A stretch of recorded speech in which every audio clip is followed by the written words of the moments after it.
have here today also the Chair of Tourism and Convention, Sharon Hurt. Would you like to welcome people? Well, I would like to welcome you for our Conventions, Tourism, and Entertainment Facilities meeting today. Thank you, Council Member. We are going to give the floor to the person from Historic that is here today that was very interested in sharing this information with you all. I think for the people that are watching on TV that don't understand the impact of preservation in the city, this is a really good, you're going to like it. It's a good report that is going to share why there is also a benefit, a fiscal benefit to preservation. So the floor is, let me turn this on. Let me see, is it working? Is it? Sounds like it might Yes. be. All right. The floor is yours. Thank you. Well, thank you, Chairs Hurt and Chairs Bedney.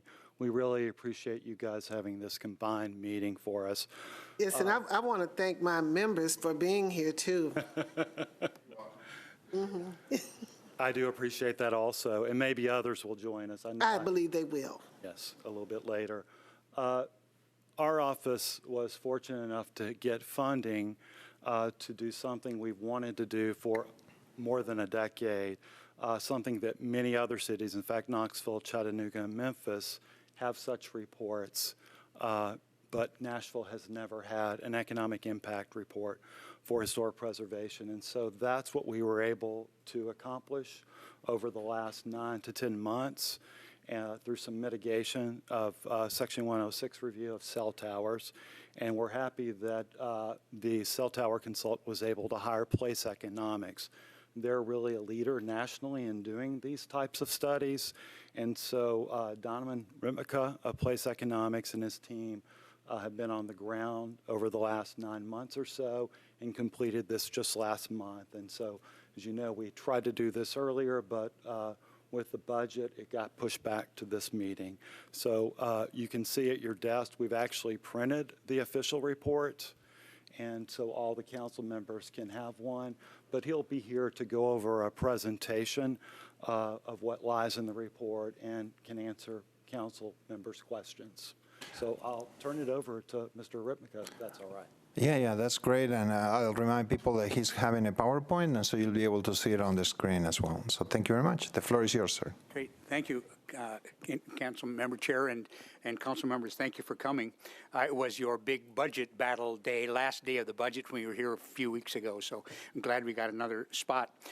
Well, as Tim mentioned, we were hired to do this analysis, and the purpose of it was really to answer two fundamental questions. One is this issue about what is the impact of historic preservation in Nashville, and the second was how does historic preservation advance the goals of Nashville Next. When we do these kinds of analyses, we try to look for a framework within which to put our findings, and in discussions with lots of people at municipal government and elsewhere, it really made sense for Nashville Next to be the framing pattern for it. And so those 7 kind of general principles in Nashville Next began to frame what we looked at. Here was our study area. And I'll tell you both what it is and why it is. Again, we're not from Nashville, so we don't know the nuances of the city. But lots of our measurements, we wanted to be fair about it. We didn't want to be misrepresenting things that you need to be comparing apples and apples. And it seemed that the best way to do that was to go to a largely urban boundary. So the study area was within what was the city boundary in 1963. That is not at all to suggest that the rest of Metro Nashville is not important, but the concentration, the vast majority of the historic resources are in this kind of traditional city boundary, and it really made more fair to make the comparisons at that level. So here's kind of the basic story that we looked at in Nashville. There are 7 preservation overlay districts, kind of what are traditionally around the country seen as historic districts, and then 23 conservation overlay districts. I have to tell you, and it was interesting to us, is that some cities also have conservation districts. We've done a lot of work in San Antonio, and they're another city that have them. But this ratio of traditional historic districts to conservation districts, Nashville is very unusual in having this greater share of heritage of conservation overlay districts. And we'll talk about why we think that in fact, is good and is working well here. So within that 1963 boundary, those two types of districts make up about 12% of all the parcels, about 6% of the land area in that district, and about 10% of the Nashville population. So in the first of those principles in Nashville Next was to be Nashville, and we're a quantitative research firm, but what we've learned is that the kind of qualitative human side is absolutely as important as the quantitative side, and so we dug into a lot of the public participation efforts that have been done both by the surveys that the Metro government puts out, citizen surveys periodically, and also the input for the Nashville Next. So we searched those and really came up with, I think, what were really the importance to citizens of Nashville in their kind of quotations: our parks, greenways, historic properties, Nashville's unique culture of music, medicine, science, and education. We kind of, those things that were tying how people feel about their city and historic preservation were impressive to us. I have to say, and we do lots of work all over the country, and a third of our time's international. And in the kind of historic preservation geek talk, there is a description of the tangible heritage, and that's buildings, built heritage, but also intangible heritage, the things that we, the values, the cultures, the practices, whatever, that are also part of our heritage. It's just you can't, put a sign in the front of them because they're intangible. I have never worked, I've been doing this for 45 years. I've never worked in a city where there was this intimate connection between the tangible heritage and the intangible heritage. Just extraordinary, and I'll give you some examples about what convinced me of that, but particularly in two areas. In the intangible heritage of Nashville regarding music, and the intangible heritage of the civil rights activism in the city, and how those two things are so intimately connected with the built heritage. And that really is the kind of Be Nashville story.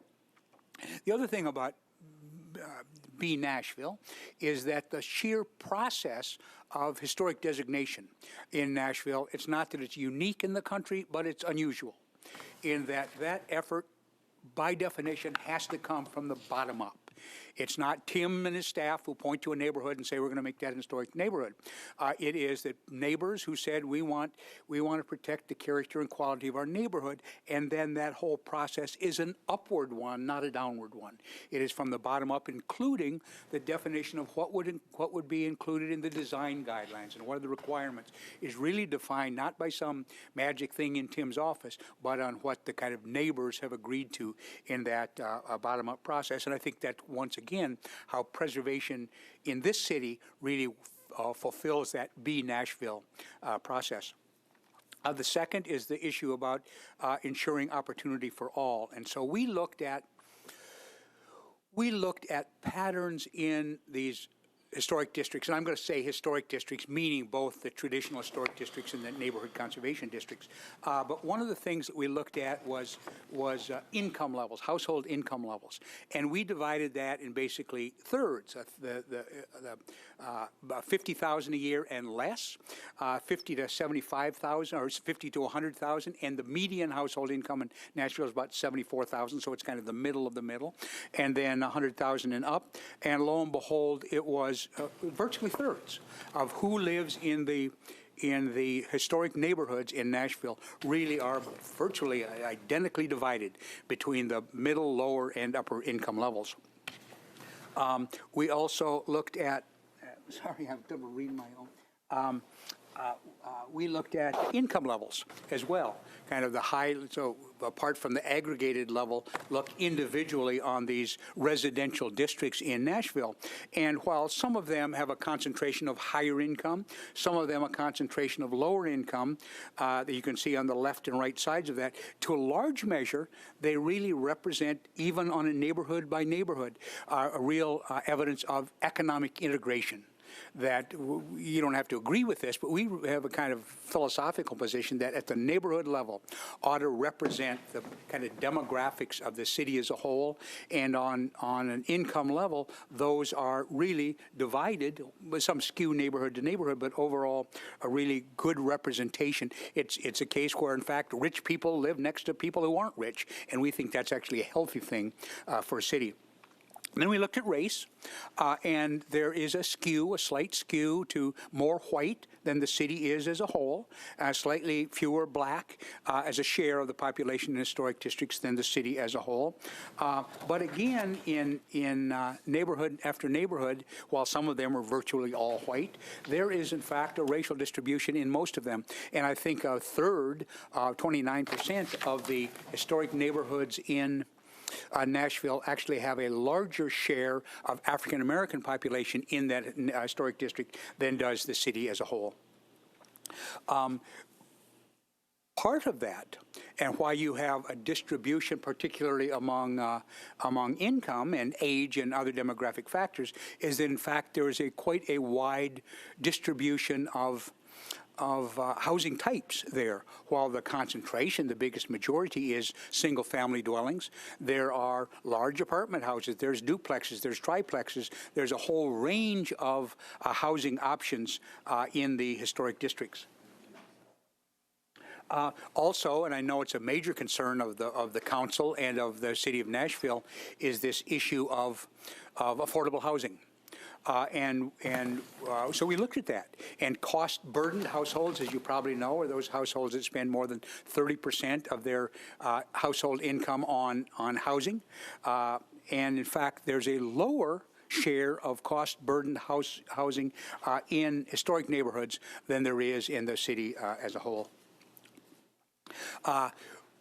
Here's another place where Nashville is is ahead of the country in the trends, is that sometime in this calendar year of 2019, there will be more millennials, my colleagues, millennial population, than there are baby boomers like me, that for, 60 years, the demographic group I'm in has kind of been the big balloon around which the economy revolved. Well, sometime in this calendar year, there will be more millennials than there are baby boomers in the United States. That has already happened in Nashville. There are today more millennials who live here than in the city. In the city as a whole, or in the historic neighborhoods, about 21% of the population of historic neighborhoods is baby boomers, the same share that's in the city as a whole, but in fact, not only a greater number of millennials, but a greater share of millennials live in those historic districts than live in the city as a whole. Our speculation on that is really the 3 C's, that they're choosing those neighborhoods, one for cost, one for convenience, and one for character. Those are really the attractive issues for those neighborhoods for millennials. Almost everything in the report is Nashville-specific data, but this one set of numbers is a national pattern that I strongly suspect is true here as well. The National Association of Realtors did a generational study of who home buyers were, and 34% of all home buyers were millennials, 44% of home buyers who bought homes built between 1914 and 1960 were millennials, and 59% of home buyers of houses built before 1913 were millennials. So in fact, there's a kind of market preference among millennials for those kind of 3C reasons. So the neighborhood's, in fact, important to that important demographic group. Expand accessibility. That we know that there's a whole range of issues that Nashville has faced in terms of making neighborhoods accessible. So one of the things we looked at is walk score. As you all know, you can go to walkscore.com, type in any address in America, and they'll give you a walk score from 1 to 100. The higher the number, the more walkable. So we looked at every one of the historic districts, and every one of the historic districts, in fact, has a walk score higher than the city as a whole. You want a city that's walkable? Well, you already have it in Nashville's historic districts. Then we looked at proximity issues. There's also that, getting to the library or to the park or to the school are all issues of accessibility. And in every one of those areas, in fact, the people who live in those historic districts have greater access, closer access than does the population as a whole. Now, again, to remind you, we only looked at this 1963 boundary. These numbers would be even more dramatic if we went out to the rural area where they're 6 miles from a park. But this is just in this really urban area. There's greater accessibility across the board in these historic neighborhoods. Then this issue about creating economic opportunity.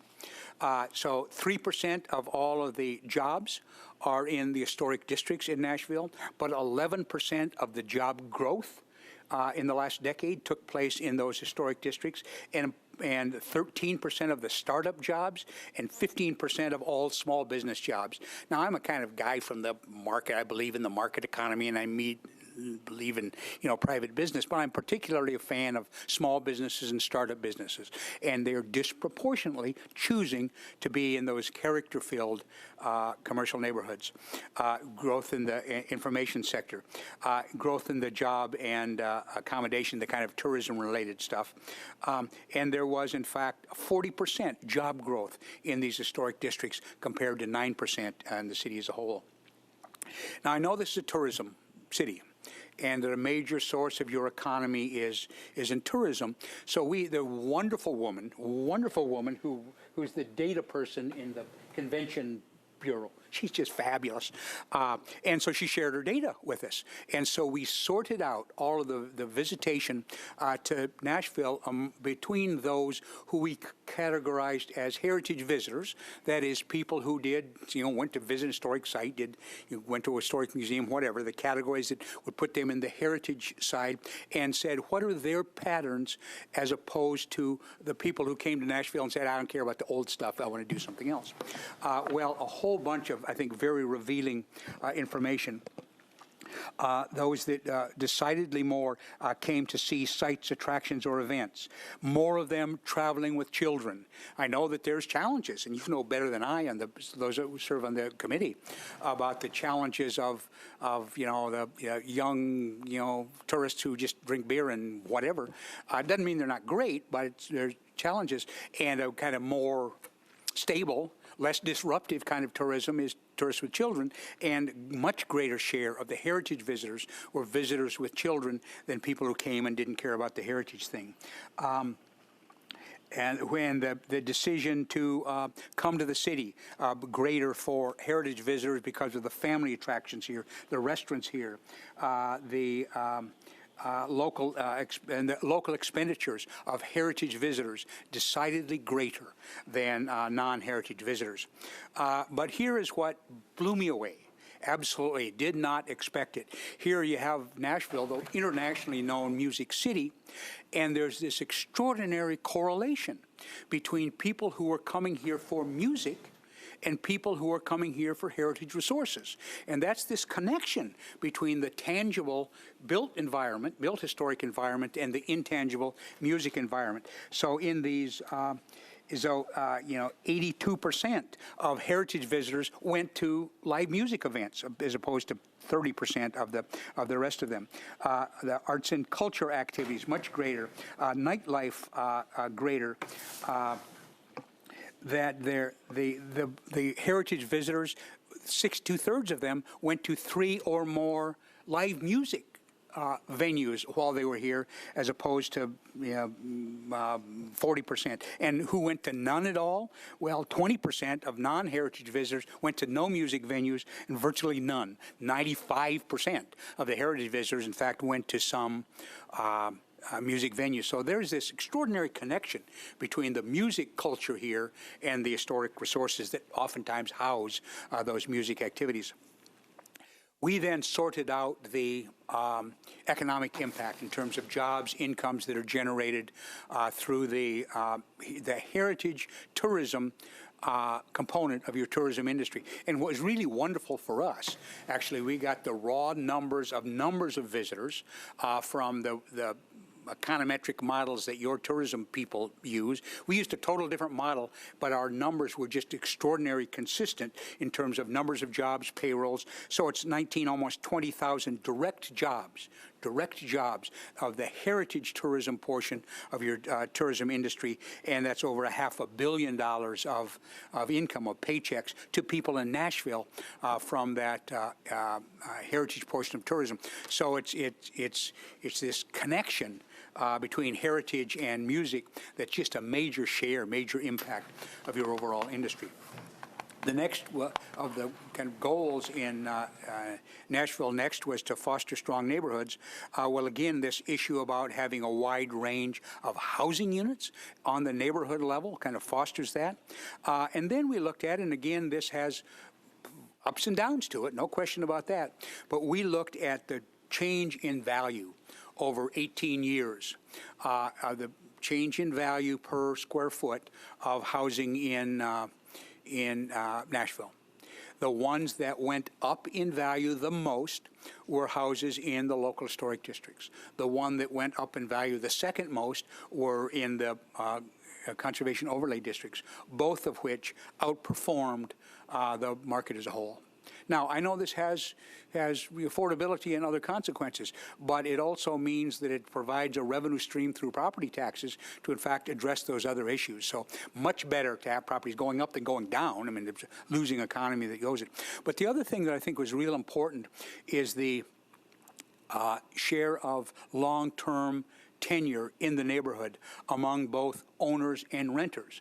People who live in the historic neighborhoods, in fact, are there longer. They provide this stability that's more true than the city as a whole. And then one, maybe if you threw out all of the rest of the findings, I think maybe the most important and significant one, and that is the foreclosure patterns. Here we had, starting in the end of 2007, this once in 3 generation economic crash. Where millions of people around the country lost everything they had through foreclosure. So we looked at foreclosure patterns between the start of the Great Recession and the end of last year, and the rate of foreclosure in historic districts was half of what it was in the city as a whole. And income was not the variable. In fact, it was true in every one of the historic districts, decidedly lower foreclosure rates. Now, I'd suggest that is not because people in historic districts never lose their job or never run their credit card bills up too much or never get divorced. I think what we're seeing here is that even in a down market, a weak market, if I get in financial trouble, I can get my property sold out of my hands before I reach that foreclosure process. And it really, the HUD and the Mortgage Bankers Association, ABA and the National Association, that'll be paying attention. We had this crisis, and in fact, and this is about the 30th city, we've looked at this pattern, and this relationship between foreclosures in historic districts has been consistent every place we looked. Then this issue about advanced education as one of the goals of Nashville Next. And it was a kind of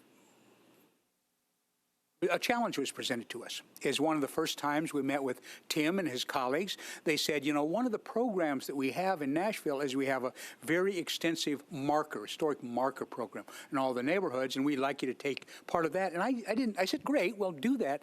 I didn't exactly know how that would play out until we started mapping where those are. And we mapped all the markers, and then we looked at those on census tract basis, the income in the neighborhoods. And the darker the income on the map, the higher the darker the color on the map, the higher the income. Well, look what's happening. In fact, they aren't concentrated in all rich neighborhoods. They're, in fact, all over the city, really representing the story of Nashville in all its iterations. And then we looked at the same pattern by race, where there's a concentration of African-American or Hispanic or white neighborhoods. And again, there's a representation among all of those places, that in fact the breadth of who constitutes Nashville is represented in those stories that are being told in that extraordinary marker program. Again, I don't know of a city that has a more extensive historic marker educational outreach program than does Nashville. And then the last was championing the environment. Well, the closest we have in the United States to a comprehensive sustainable development approach is smart growth. And smart growth from the beginning has had a set of standards, mixed land use, take advantage of compact building design, create range of housing opportunities and choices. Well, if you look at what historic neighborhoods do in Nashville, in fact, if you did nothing else but have historic neighborhoods, you would have advanced every one of those smart growth principles. So it really is aligned with this fundamental environmental side.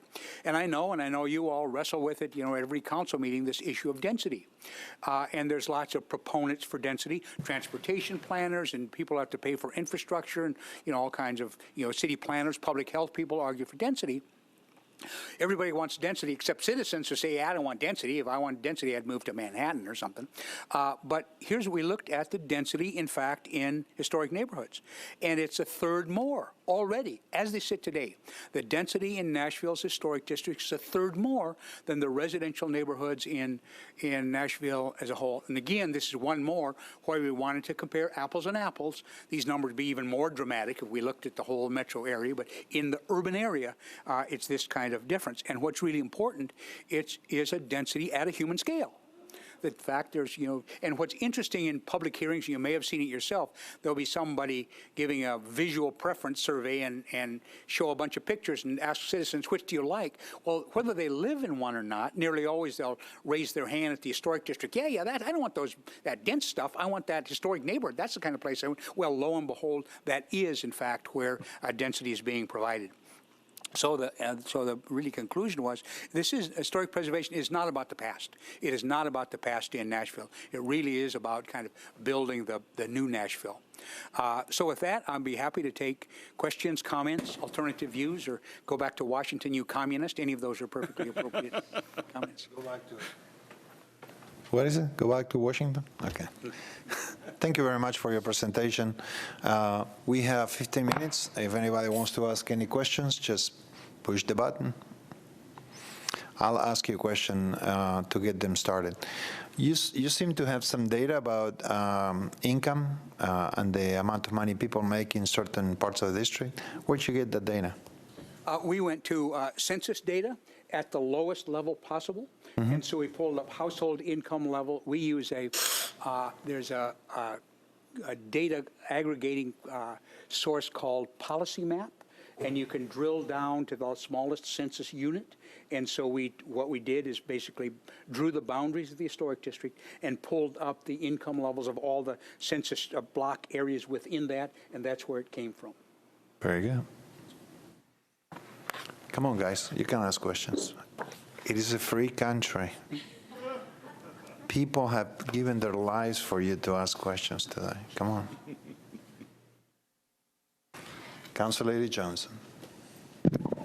It's not a question, just a comment. I am one of the lucky recipients of the historical marker, and which is really great and really appreciate. Cannot wait to have another one.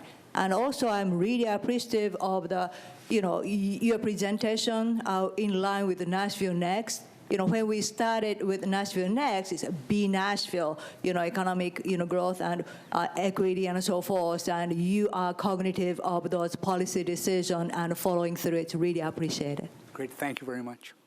And what struck us about Nashville Next is how it may be used primarily now for land use planning, but how at least it seemed to us with that process of participation, it really was people saying, this is who we are, and this is who we want to be. And so we're really happy that what our findings of historic preservation is really consistent with all of that.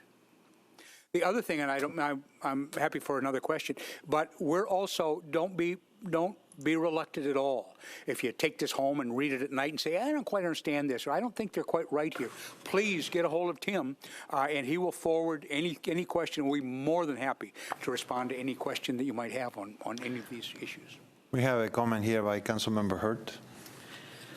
Thank you so much for this comprehensive report. I actually have two questions. I was looking at your heritage attractions and events and festivals, tours, just wondering how those that were mentioned were selected.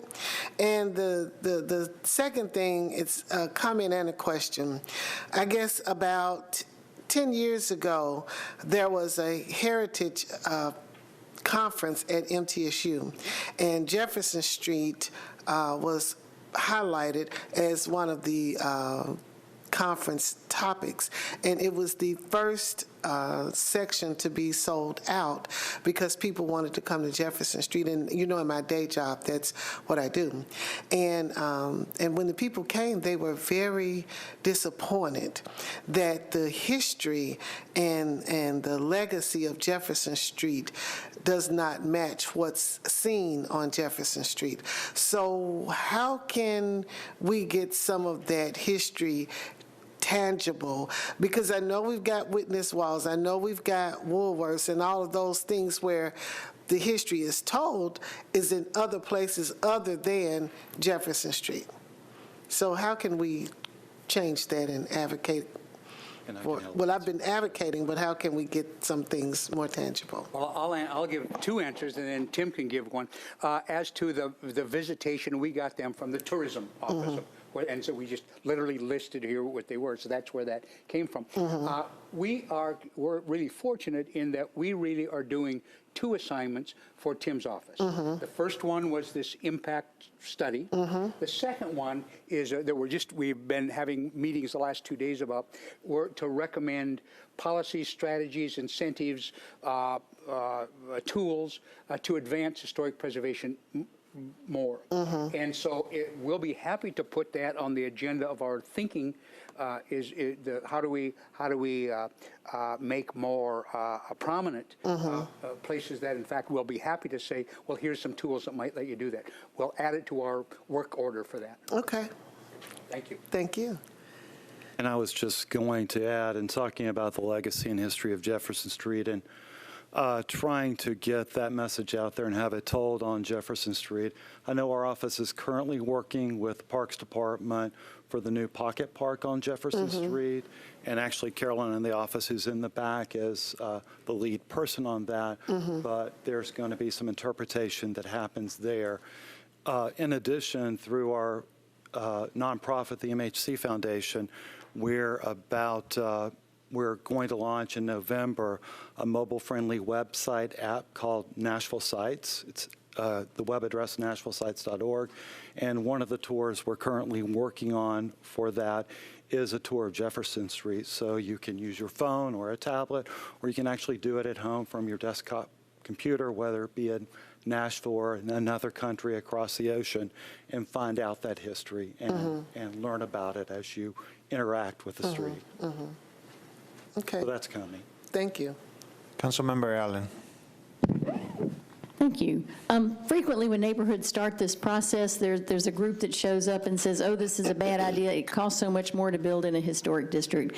And I'm not sure if that was part of what you looked at, but could you speak to, if it does cost more indeed, does that then come back in the benefits that you've talked about?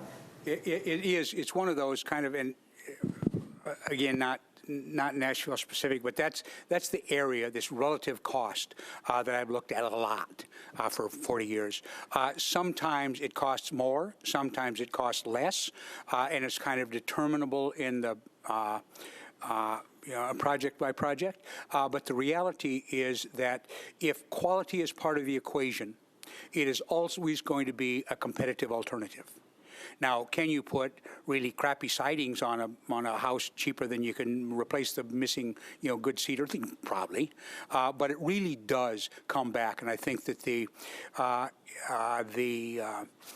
change in property values over time really demonstrates that. Having said that, is that sometimes, and it's got to be on our agenda for tools, sometimes there'll be a long-term homeowner of modest means who wants to do the right thing and just doesn't have the resources. So that's why I really am a firm believer that regulations have to be paired with incentives. And so we'll try to identify that in those instances where to do the right thing is beyond the capacity of the person who's owning the house. We shouldn't say, well, then get out and sell your house to somebody else. We ought to figure out means that can be done. It will pay off in the end, but often, frankly, in houses in historic neighborhoods, it's an issue not of wealth but of cash flow.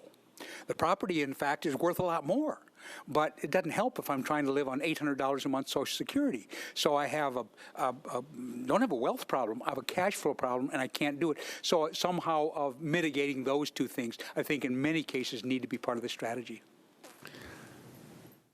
Councilmember Wieters. Thank you, Mr. Chair. My computer is down, so thank you for coming, and I apologize that I was a little bit late getting here from work and maybe missed this if this was already covered. But we have a very vocal historic preservation community here in Nashville, for which I'm very, very grateful.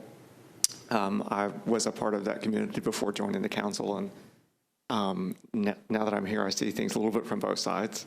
But one of the things that we sometimes hear from folks who are enthusiastic about historic preservation and maybe get frustrated by how pro-property rights our state is sometimes we hear statements like, Nashville is a city and our city leaders, we don't care about historic preservation and we're letting everything get demolished. I guess what I wanted to know is, how does Nashville compare to some of our peer cities in terms of percentage of population or percentage of structures that are have local historic zoning designations? And I know there is a map. I've reviewed the booklet before that approximately 12%, I think, of our area is in a historic district. So how would that compare to maybe a peer city such as Charlotte or something else in the South where we tend to be more pro-property rights than is the case up north? Good question for which I don't have a great answer, but because we're going to be doing a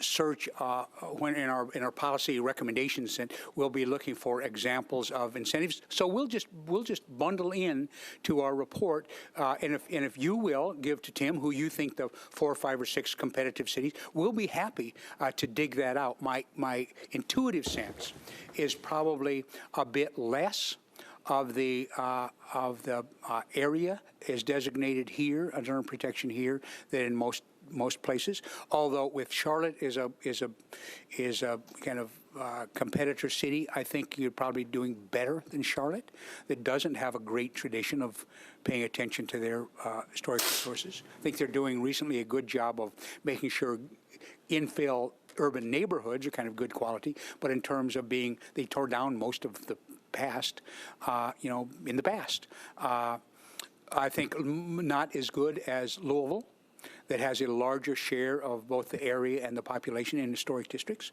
Again, not two different economies, I understand that. I would say we do a lot of work in San Antonio that's twice as big. They have both conservation and historic districts, and they probably have a greater share and a bit greater diversity of populations in their historic districts than here. But we will put that, if we can have somebody tell us, here's the 5 or 6 cities that Nashville thinks it's kind of in the league with, we'll be happy to report back X% of area, Y% of people in these places compared to Nashville. Happy to do that. I'd be really interested in seeing that data, like I say, especially with sometimes here in Nashville, we get compared to Philadelphia and places, up north where attitudes are a little bit different about regulating property than here in the South. But I think having some other southeastern cities in particular to compare ourselves with would be very helpful. Great. Thank you. If I could just add on the whole property rights thing, I'm a big believer in property rights, but everybody in America knows the old cliche about the 3 most important things in real estate: location, location, location. The economic role, and so what that really means is that the value of a given property does not emerge from the lot line. The value of a given property comes from the context within which the individual property lies. The economic role of land use in general, but historic districts in particular, is protecting that context to optimize then the value of the individual properties within. Thank you, Councilmember. And I have a question for you. So your boundary on your study didn't include the more rural part of the city. And we are seeing, because of development, that many of the historic features of the land are being erased, being natural features or graveyards or buildings, ruins of buildings. In Cane Ridge, in my district, we have started documenting all those. So why didn't you include the rural areas? And is that like a 2.0 version of your study? Well, thank you for so the reason we didn't include it is we didn't want to be accused of kind of skewing the data on things like diversity and density because we were taking non-urban areas. So that was the reason for that. Part two, however, is we got very direct direction from Tim and Caroline. Oh, so it was Tim's fault. No, for the second part is that we specifically are charged to come up with tools, strategies, incentives for the more rural areas of the metro area. So you won't be ignored at all in the second version of that. Very well. Well, and I assume that you have recommendations on your study as well? No? Yeah, the study that we are working on, the second phase, is really the recommendations. All right. To kind of build on this. And those should be ready early in the next year. Thank you.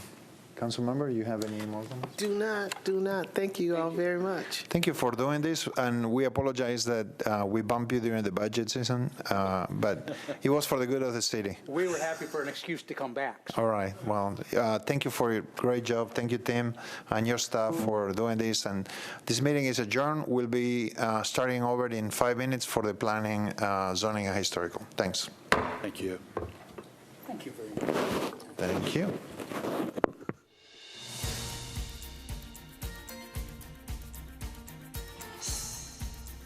This has been a service of the Metro Nashville Network. If you would like to see this presentation again, or for more information about this and other programs, visit nashville.gov.